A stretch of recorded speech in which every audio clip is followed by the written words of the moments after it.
Hello and welcome to part 12, I think. I should probably start removing these parts because it seems to be messed up. But anyway, the point of this video is to give a quick overview of how you can set up the project for your semester project. And it's going to be pretty much similar to the previous videos about how to set up Git in IntelliJ or Rider, whether you're doing C# or Java. But the point is that one person is going to create a local project and check off that Git checkbox, and then they create a repository on GitHub and invite the other members to the repository. So you have to, all of these guys have to have, or girls have to have an account on Git, so you can invite them, and that means they can participate in the project and actually contribute to it, push code to your GitHub repository.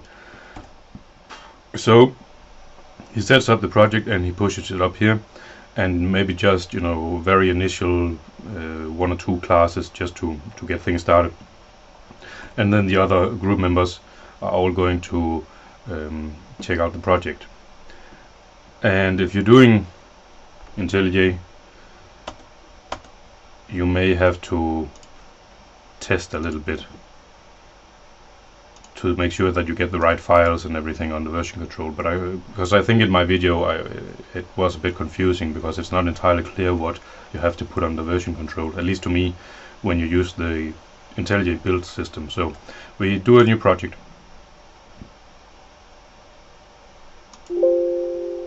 Okay, it popped up at the other screen. There we go. I call it a SEP example setup, and it's a bit of a small window.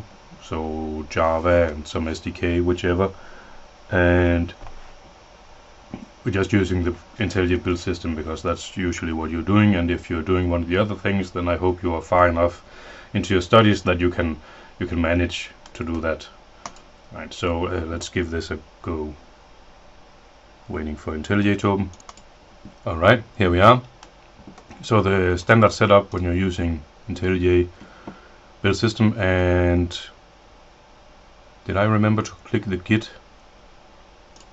There is some Git here, so it's probably okay. Yeah.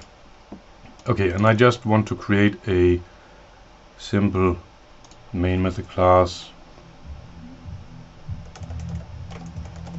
just to test that this can run, because when I check this out on one of the other computers, the way to verify that we have committed everything that we need to commit is just to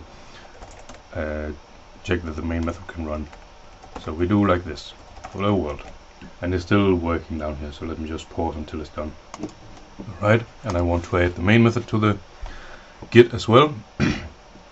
Yeah, and we see all of these are green and this one is being ignored. So this one is the one that controls my local setup. I guess that should be some local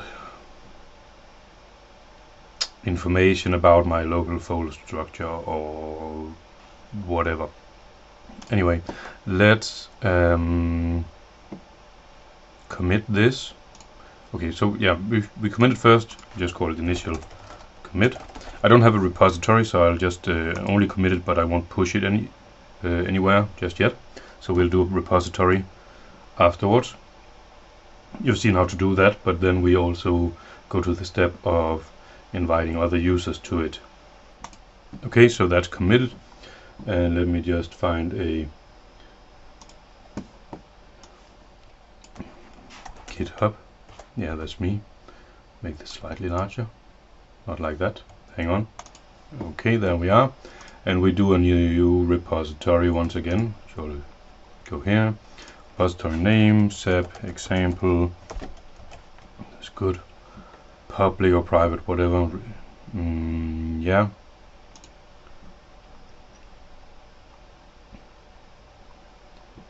And I copy this one. Yeah. So I should be able to go to here and I can push it up here. Define remote URL. Okay.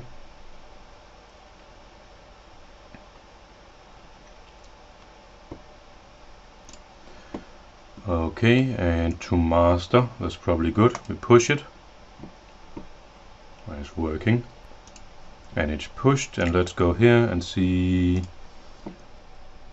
master. So I do have my classes, that's my start app. Okay, so now I want to invite other members to this so they can participate in the project. And doing this on the fly, collaborators, so let's just hope, otherwise I'll have to pause my password. Do I remember that? Let's see. Lucky me.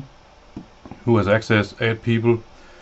And so you need to know the usernames of the other group members on Git. Right, mine is Troels Mortensen, but maybe they have some kind of weird gamer tag or something. I have a friend called MetaMate, right, this guy.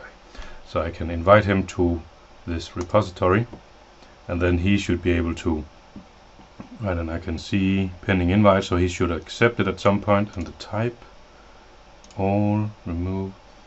Okay, I think when he accepts it, I can select whether he can just view or whether he can actually edit stuff. So obviously I need to give him full access so he can pull stuff to this. I'm just going to remove him again. He probably got an email, so he's all confused about why am I inviting him to some SEP stuff.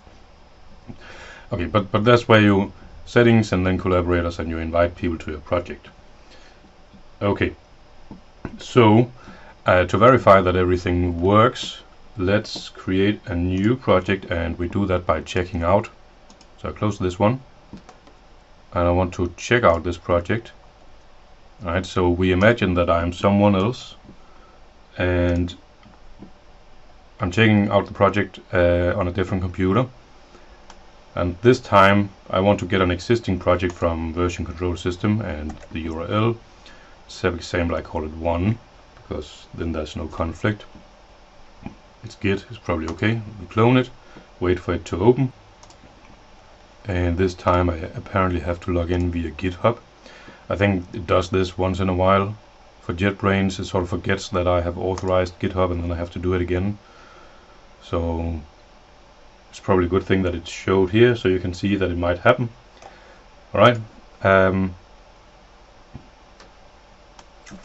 So is it still working on opening my project, or what's going on here?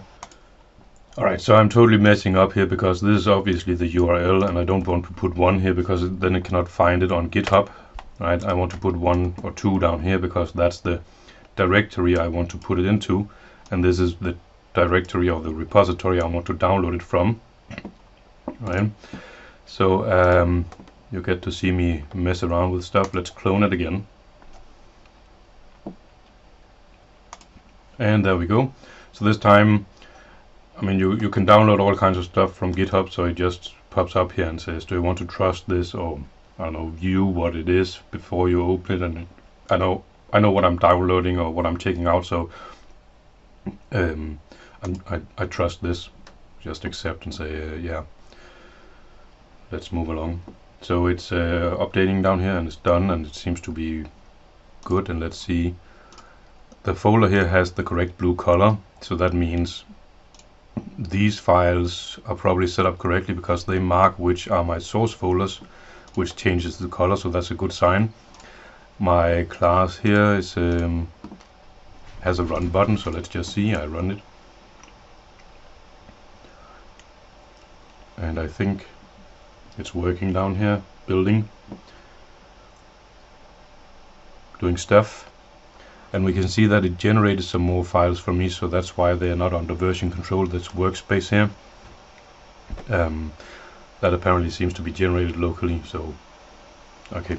And hello world is printed out, so that means I'm good to go. I can make a change here, and I can push that to the remote repository, and other people in my group can download it. So I think that concludes the setup for the semester project, and we move through that one again. And here we are for my final slide. To see you in the next part, I think it's time to talk about some branching strategies, probably directed at your semester project. So see you in the next